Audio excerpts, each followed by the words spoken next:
बिस्मिल्लाहिर्रहमानिर्रहीम। अस्सलाम वालेकुम students, my name is Mohammed Usman Salim. I am from UGI chemistry department. Students, हमने चैप्टर 11 स्टार्ट किया था और लास्ट लेक्चर में हमने उसकी नोमेनक्लेचर कंप्लीट की थी, जिसमें हमने कॉमन नेम और आईयूपैक नेम दोनों नेम्स को डिस्कस किया था। और अगर आपको याद हो तो मैंने आपको क्वेश्चन नंबर 18 एज होमवर्क भी कहा था कि आप करेंगे, और दैट इज़ वेरी इंपॉर्टेंट। और उसमें से अक्सर फार्मूलाई पूछे जाते हैं for short question and numerical, उसके लिए एमसीक्यूज़ के लिए भी, ठीक है। तो ये चीज़ें आपने ज़रूर क्वेश्चन नंबर 18 सॉल्व करना है। आज हम अल्कोहल की प्रिपरेशन स्टार्ट कर रहे हैं, और अल्कोहल की प्रिपरेशन में हम दो जो है ना वो मेंबर्स की प्रिपरेशन को डिस्कस करेंगे, एक मिथनॉल और एक इथनॉल। तो स्टूडेंट्स, आज सबसे पहले हम प्रिपरेशन ऑफ मिथनॉल डिस्कस करेंगे। तो आइए अपने टॉपिक की तरफ चलते हैं, that is preparation of methanol. Very important और आसान भी है अगर आप लोगों का फोकस होगा तो। Topic is preparation of methanol.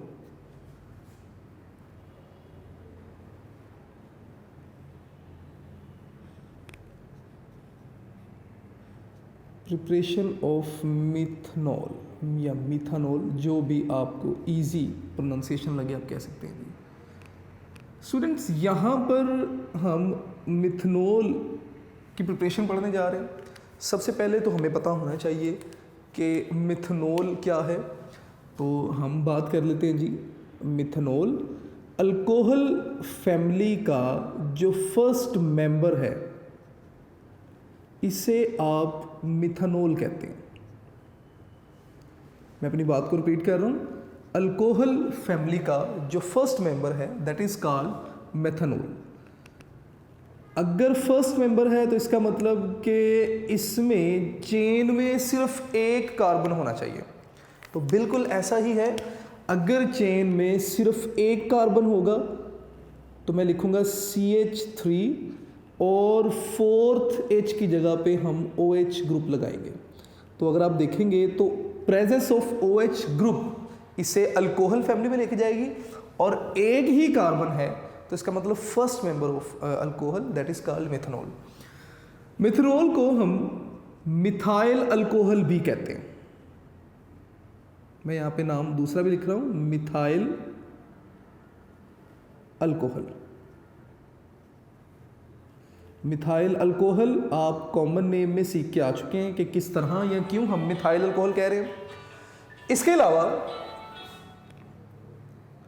इसे हम वुड स्पिरिट भी कहते हैं।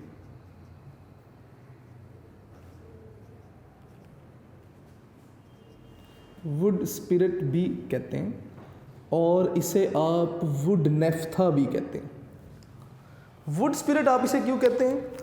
क्योंकि स्टार्ट में मिथाइल अल्कोहल प्रिपेयर की जाती थी by destructive distillation of wood. मैं यहाँ पे लिखूंगा कि मिथनॉल के स्टार्ट में हम मिथनॉल प्रिपेयर करते थे। Methanol prepared by destructive distillation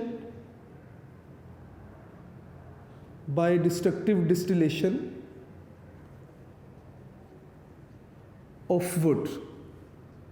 तो इसलिए आप इसे वुड स्पिरिट भी कहते थे। Student, destructive distillation of would क्या है? हम ना वुड को इन द एब्सेंस ऑफ जो है वो एयर, हम क्या करते थे? हीट करते थे, उसकी डिस्टिलेशन करते थे। जब आप वुड को हीट करते हैं तो आपको डिफरेंट फ्रैक्शंस मिलते हैं।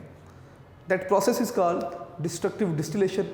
अब वो जो डिफरेंट आपको फ्रैक्शंस मिल रहे हैं, उनमें से एक स्पेसिफिक फ्रैक्शन ऐसा है जिसकी फर्दर हम डिस्टिलेशन करते हैं, और उस डिस्टिलेशन से हम मिथाइल अल्कोहल प्रिपेयर करते हैं। तो directly indirectly it is prepared from distillation of would, इसलिए आप इसे वुड स्पिरिट का नाम भी देते हैं।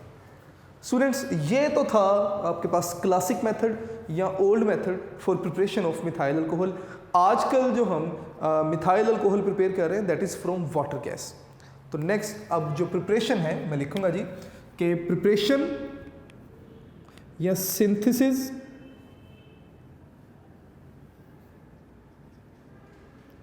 Synthesis of methanol, synthesis of methanol, और कहाँ से हम इसे प्रिपेयर करेंगे? From water gas, from water gas. अब आपके पास ट्रैक तो आ चुका कि आप मिथानॉल को किस तरह से प्रिपेयर करने जा रहे हैं, लेकिन हमें वाटर गैस का नहीं पता कि यहाँ पे वाटर गैस क्या है। तो स्टूडेंट्स, वाटर गैस क्या है मैं यहाँ पे जो है वो थोड़ा सा एक्सप्लेन कर देता हूँ कि वाटर गैस क्या है। आपने बताना है कि mixture of carbon monoxide and hydrogen is called water gas. मैं यहाँ पे लिख रहा हूँ जी कि mixture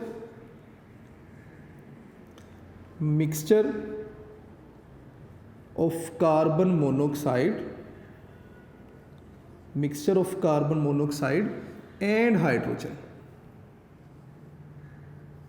mixture of carbon monoxide and hydrogen gas is called water gas.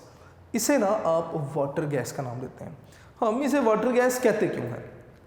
Because this mixture of gases is obtained by the reaction of steam यानी कि water and Coke. हम करते क्या है, हम रेड हॉटेड कोक से पास करवाते हैं जी किसे? स्टीम को। तो मैं यहाँ पे लिख दूंगा जी H2O। तो as a result of reaction हमारे पास जो प्रोडक्ट बनती है दैट इज कार्बन मोनोऑक्साइड, मैं यहाँ पे लिखूंगा जी CO प्लस H2। तो ये जो आपके पास प्रोडक्ट बनी इसे हम नाम देते हैं जी क्या? वाटर गैस का। ये जो मिक्सचर आपके पास गैसेस का बना इसे आप नाम देते हैं वाटर गैस का। इस मिक्सचर से हम फर्दर क्या करते हैं जी? मिथानॉल प्रिपेयर करते हैं। अब मिथानॉल कैसे हम प्रिपेयर करेंगे? अब ज़रा उसके रिएक्शन को भी देख लेते हैं। तो मैं यहाँ पे लिख दूंगा जी कि प्रिपरेशन ऑफ मिथानॉल, मैं फार्मूला लिखूंगा ताकि मोस्टली हमें मॉलिक्यूलर फार्मूला भी इसका याद रहे। तो preparation of methanol from water gas. Students, सबसे पहले ना हम रिएक्शन देखेंगे और रिएक्शन के बाद हम क्या करेंगे, हम उसके बाद प्रोसीजर देखेंगे कि किस तरह से हम वाटर गैस से मिथाइल अल्कोहल या मिथानॉल प्रिपेयर कर रहे हैं। तो इक्वेशन क्या है? वाटर गैस लिखूंगा जी मैं, that is mixture of carbon monoxide plus hydrogen. 2 moles आप लिखेंगे जी हाइड्रोजन के। आप क्या करते हैं जी, आप इन्हें पास करवाते हैं from a heated catalyst. And what is catalyst? ZnO plus Cr2O3 act as catalyst. Conditions, temperature हम रखते हैं up to 450 degree centigrade and pressure हम रखते हैं अप टू 200 ATM। हमें यूनिट से पता चल जाना चाहिए कि ये प्रेशर है और ये क्या है? टेम्परेचर है। इस टेम्परेचर पर जब आप वाटर गैस को पास करवाते हैं इस हीटेड कैटलिस्ट से, तो होता क्या है कि वाटर गैस के कंपोनेंट यानी कि कार्बन मोनोऑक्साइड और हाइड्रोजन रिएक्ट करते हैं एंड दे फॉर्म CH3OH, जिसे आप नाम देते हैं मिथानॉल का।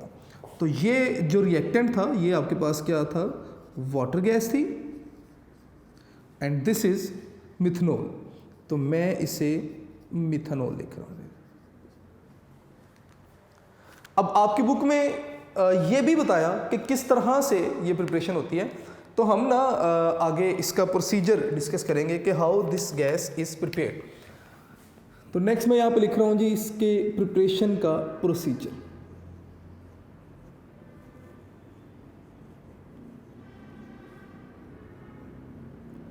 प्रोसीजर को मैं पॉइंट्स में लिखूंगा, आप भी कोशिश कीजिएगा इसी तरह लिखें ताकि ज़्यादा देर के लिए आपको याद रहे।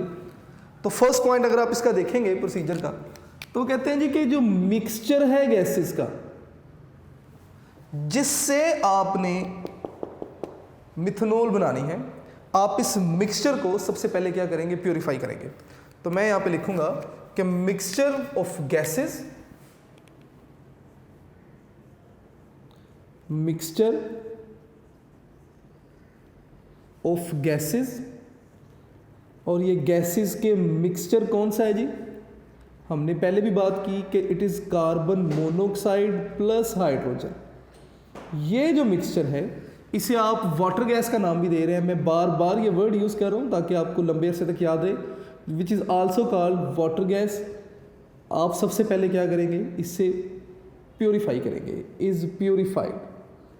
सबसे पहले हमने इस मिक्सचर को प्योरीफाई किया ताकि इसमें मौजूद जो इम्प्योरिटीज़ हैं, चाहे वो डस्ट पार्टिकल है या कोई दूसरी गैस एज इम्प्योरिटी मौजूद है, आप उन गैसेस को या डस्ट पार्टिकल को रिमूव करेंगे।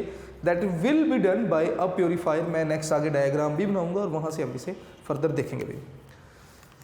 इस प्योरीफाइड मिक्सचर को नेक्स्ट आप क्या करेंगे, नेक्स्ट आप इसे भेजेंगे कहाँ पर, कंप्रेशन चैम्बर में या कंप्रेसर में, ठीक है। तो मैं यहाँ पे लिखूंगा कि प्योरीफाइड, आफ्टर प्योरीफिकेशन आपके पास प्योरीफाइड मिक्सचर होगा, तो प्योरीफाइड मिक्सचर ऑफ गैसेस,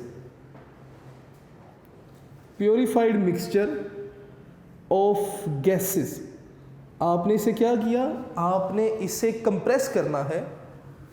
मैं यहां पे लिखूंगा जी कंप्रेस्ड अप टू, कितने प्रेशर तक आप कंप्रेस करेंगे, अप टू 200 ATM। मैं यहाँ पे लिख रहा हूँ जी 200 ATM, और ये आप किसकी मदद से करेंगे, with the help of compressor, ठीक है। तो मैं नेक्स्ट यहाँ पे लिख दूंगा बाय कंप्रेसर। आपने कंप्रेसर की मदद से इस मिक्सचर को 200 ATM तक कंप्रेस किया। उसके बाद अब ये जो कंप्रेस्ड मिक्सचर ऑफ गैसेस है यानी कि वाटर गैस है, अब आप इसे भेजेंगे कहाँ पर, रिएक्शन चैम्बर में। स्टूडेंट्स ये थ्योरी के बाद मैं डायग्राम बनाऊंगा, मेरी बातें इंशाल्लाह आपको क्लियर होती जाएंगी। अब ये जो कंप्रेस्ड मिक्सचर है, compressed mixture of gases, compressed mixture of gases, और बार बार मैं बता रहा हूं जिसे आप वाटर गैस का नाम भी दे सकते हैं, is taken into reaction chamber. आप इसे रिएक्शन चैम्बर में लेंगे।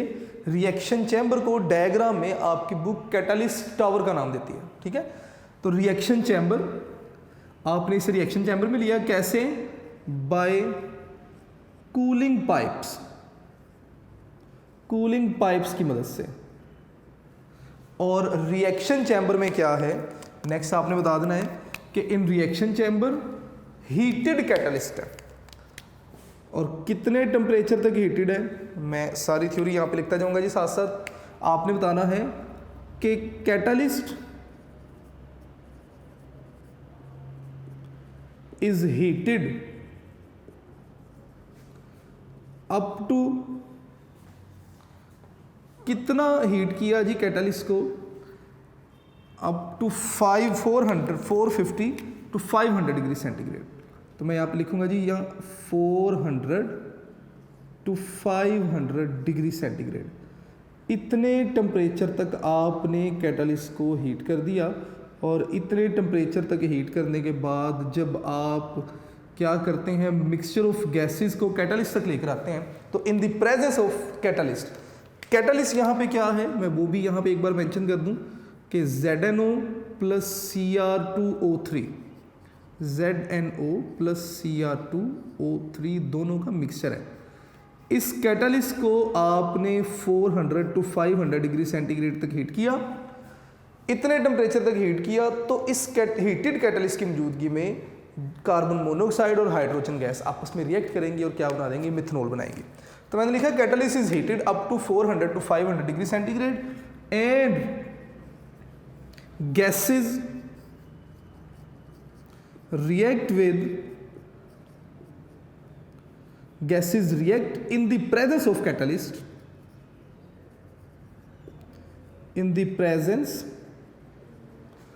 catalyst, कैटलिस्ट की मौजूदगी में गैसेस ने रिएक्ट किया and form,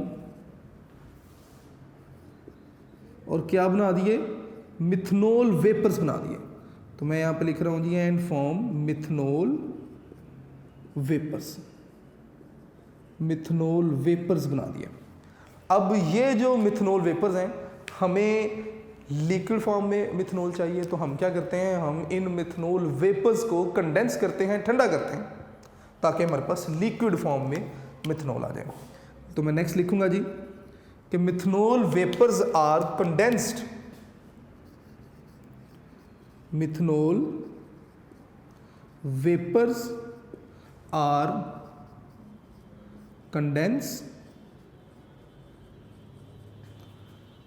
to obtain liquid methanol, ताकि हमें लिक्विड मिथनॉल मिल जाए, ताकि हमें लिक्विड मिथनॉल मिल जाए। अब ड्यूरिंग दिस कंडेंसेशन प्रोसेस अगर कोई अनरिएक्टेड गैसेज हैं तो वो वापस रीसाइकिल कर दी जाती हैं कंप्रेसर की तरफ, जहाँ से कंप्रेसर उन्हें वापस भेजता है रिएक्शन चैम्बर तक और दोबारा से उनका रिएक्शन करवाया जाता है। तो मैं यहाँ पे लिख दूंगा कि अनरिएक्टेड गैसेस जी, unreacted gases are recycled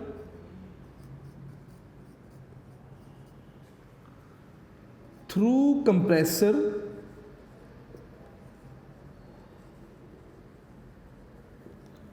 to reaction chamber.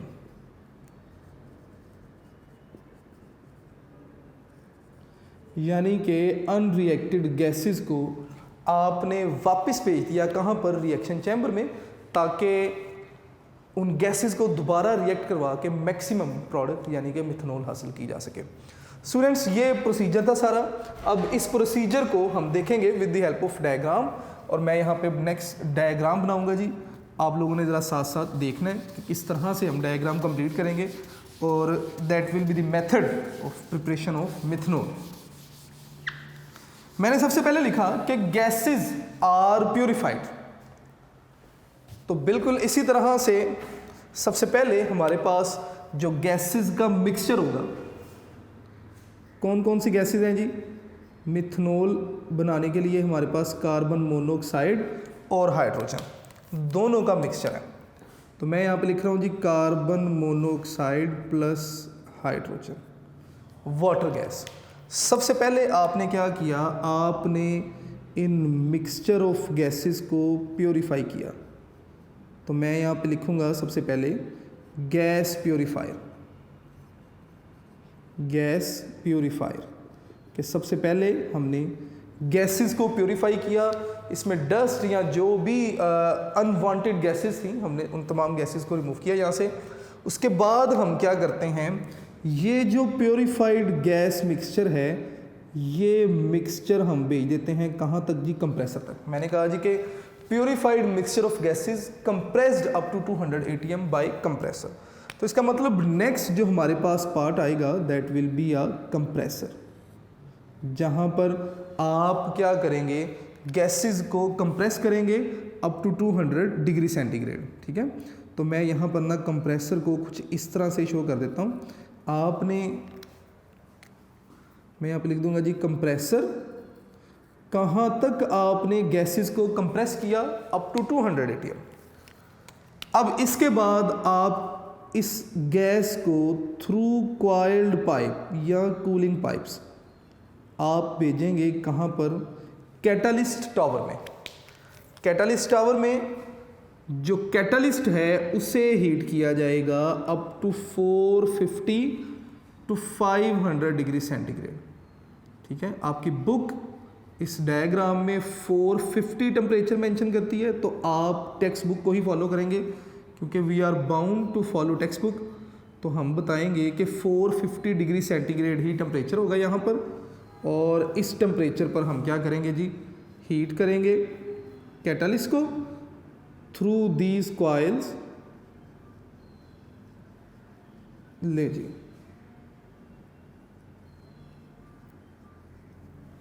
यहां पर हमारे पास कैटलिस्ट है ZnO प्लस Cr2O3, और हमने इस कैटलिस्ट को हीट किया अप टू 450 डिग्री सेंटीग्रेड।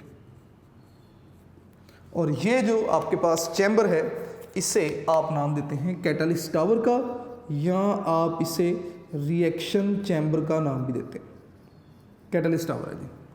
अब उसके बाद gases in the presence of this catalyst react करेंगी, मिथनॉल बनाएंगे, और आपके पास वेपर फॉर्म में मिथनॉल हमें यहाँ पर ऑब्टेन हो जाएगा। अब ये वेपर्स हैं, आपने इन वेपर्स को क्या करना है, कन्वर्ट करना है किसमें, लिक्विड अमोनिया में। तो ऑब्वियसली आप क्या करेंगे, कंडेंसर की मदद लेंगे।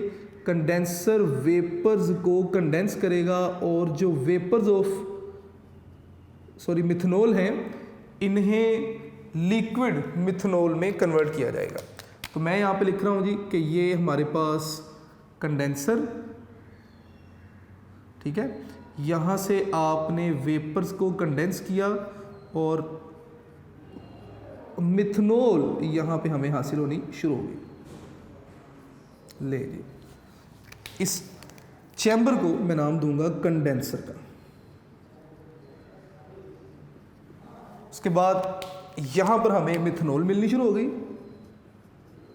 और इस मिथनॉल को आप यहाँ से बाय ओपनिंग द टैप आप किसी भी जो है ना वो चाहे टाइट्रेशन फ्लास्क में ले लें, चाहे सिलेंडर में, जहाँ पे भी आप कलेक्ट करना चाहते हैं आप कर सकते हैं।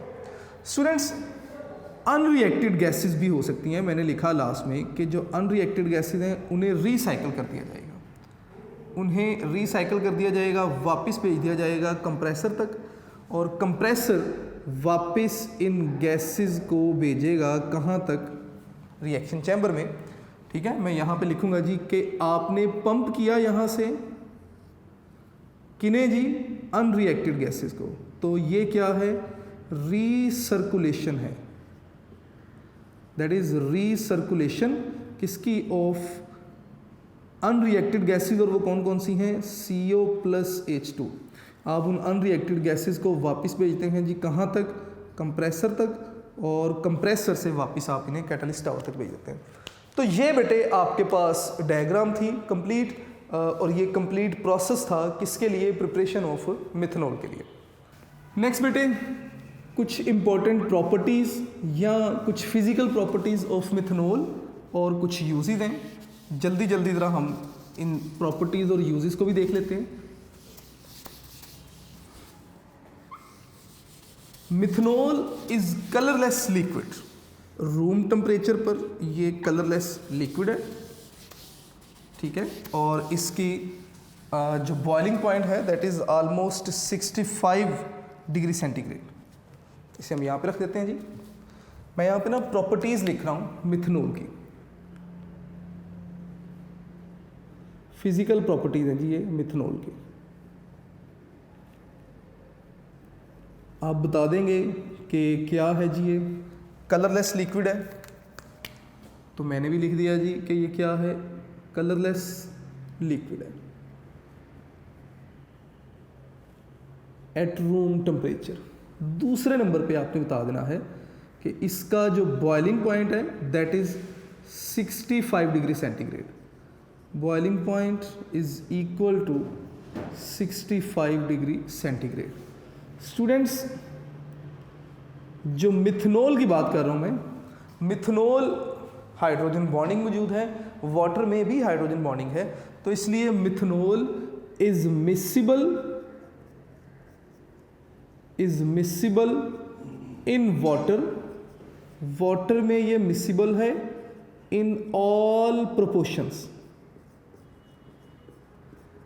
के किसी भी प्रोपोर्शन के साथ अगर आप वाटर में इसे मिक्स करना चाहते हैं, सॉल्वेंट बनाते हैं, मिक्सचर बनाते हैं, तो इनका मिक्सचर बनेगा, ये दोनों एक दूसरे में डिज़ोल्व होंगे।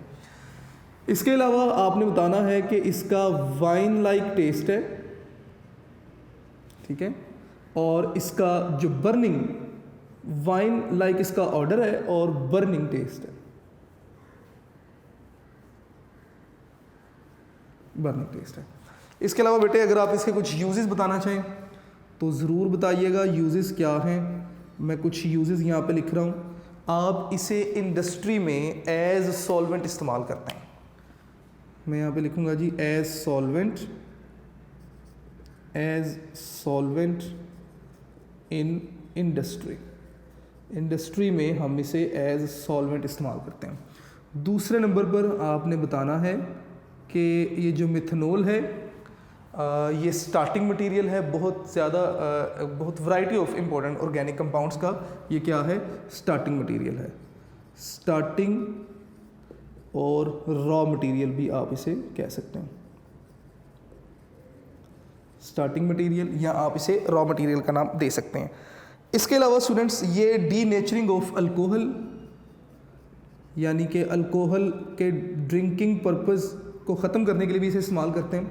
तो मैं यहाँ पे लिखूँगा जी डीनेचरिंग ऑफ अल्कोहल, आप इसे अल्कोहल की डीनेचरिंग के लिए भी इस्तेमाल करते हैं।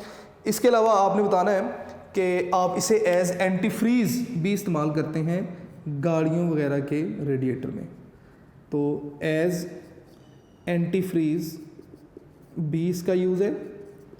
इसके अलावा अगर आप इसे इंटरनली टेक करते हैं, आप इसे ड्रिंकिंग पर्पस के लिए इस्तेमाल करते हैं, तो बहुत ही इंपॉर्टेंट बात है ये कि पॉइजनस है। अगर आप इसे इंटरनली टेक करते हैं तो क्या होगा कि सबसे पहले तो आपकी जो विजन है, मतलब आप ब्लाइंडनेस की तरफ जाएंगे, धुंधला सा दिखाई देना शुरू हो जाएगा। और अगर ज़्यादा देर तक इसे इस्तेमाल किया जाए ड्रिंकिंग पर्पस के लिए तो it can lead to death. तो इसलिए ये बताना ज़रूरी था। तो बेटा ये कुछ प्रॉपर्टीज़ और यूजेस थे। मुझे उम्मीद है कि इंशाल्लाह आज का लेक्चर आपको समझ आया होगा। इंपॉर्टेंट टॉपिक है, अच्छे तरीके से तैयार कीजिएगा, अपने नोट्स ज़रूर बनाइएगा। इंशाल्लाह नेक्स्ट लेक्चर में हम इथेनॉल की प्रिपरेशन को डिस्कस करेंगे। अस्सलाम वालेकुम।